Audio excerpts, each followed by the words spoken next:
درباره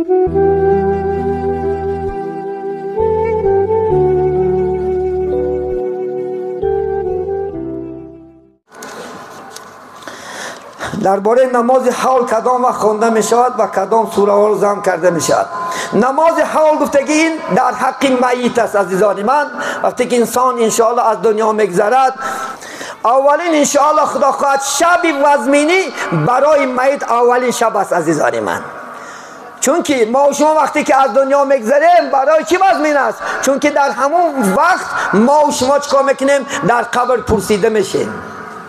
در کتاب مشکات مصابه میگن که وقتی که انسان در قبر میمونند، آدم ها هفتم قدم که از قبر که کند منکر نکیر میآید. منکر گفتگیش نامش ما وی نمیشناختیم، نکیر و ما نمیشناختیم، وی بچه اچمون نیست، وی توغامون نیست، وی امکم نیست. ایو نبراد یکم سوالت میکنن من ربک، بنده خدا بگو خدا کیه؟ اگر به ایمان رفتاشی ربی الله میگوی خدام الله هی. و من نبیوک میپرسد پیغمبرت کیه؟ میگوی که محمد صلی الله علیه و سلم. دین چیه؟ دین اسلام. بس همین سه تا سوال کرده میشه. از سه سوال که جواب که دادی انشاءالله نام کنوم عروس میگویند، دیگر تا قیامت هیچ چیز نمیجویند. میگد از جنت میگد دریچه میکشایند، در تحت 7 قبر کربه های جنت میپرتاید. این حدیث است. میگن مثل عروسی که نو امروز من این داماد و عروس امروز یک جایه شدن خواب میروند، فقط قسمی روز کی بیدارش میکند؟ همون محبوبش دوست داشته زنش بیدارش میکند، همچنان تا قیامت خواب میره. بنده که او بدبخت است، جواب دادن قبر او سخت است. مبادا به ایمان روی قبر به جوابش سخت میشود. مشکات نمیگه وقتی که میگه که ربت کی است؟ ها ها ها میگفته است. پیغمبر کی است؟ ها ها ها میگفته است.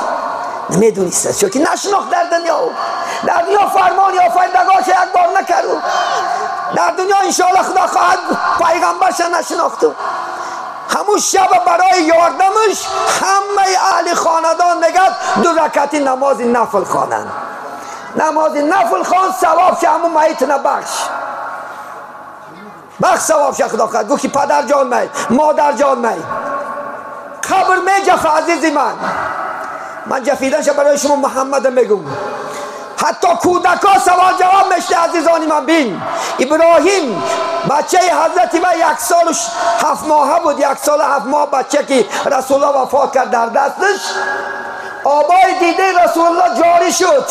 صحابه در سوال کردن ای محمد تو میگویی که در مردن گریستن نیست، خودت گریه میکنی؟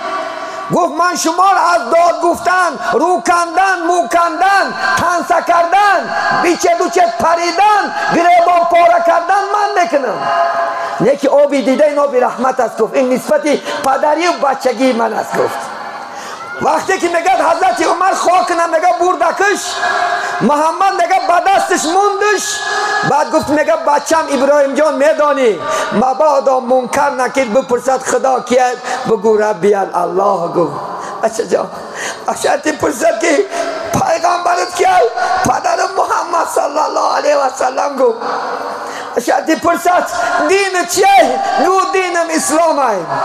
حضرت عمر داد گفت میگه محمد آیا کودک پرسیده میشود حال این خیل باشد، حالی ما چی میشود؟ عزیزی من حالی ما چی میشود؟ از خدا بترس انشاءالله. خدا خط خانی میخوانند، نماز حول خان دائم انشاءالله. قبرستان برو زیارت که انشاءالله. خدا خط گذشتگان یاد بیار. روز ما میریم، ما هم قبرستان میریم، عالمی خاموشان میریم، ما محتاج چی میشیم؟ دعا و تکبیر میشیم عزیزی من. در رکعت نمازش کدام سوره خوانی میشد؟ لیکن بعضی سوره آیت الکرسی، الهاکو، 5 بار اخلاص و ها کذا آردگی است.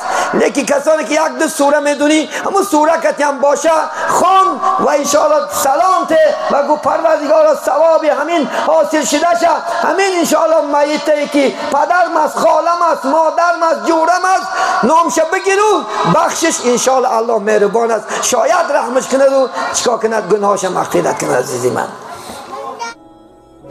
با شما باد صدای آمانه شدن رو فراموش نکنید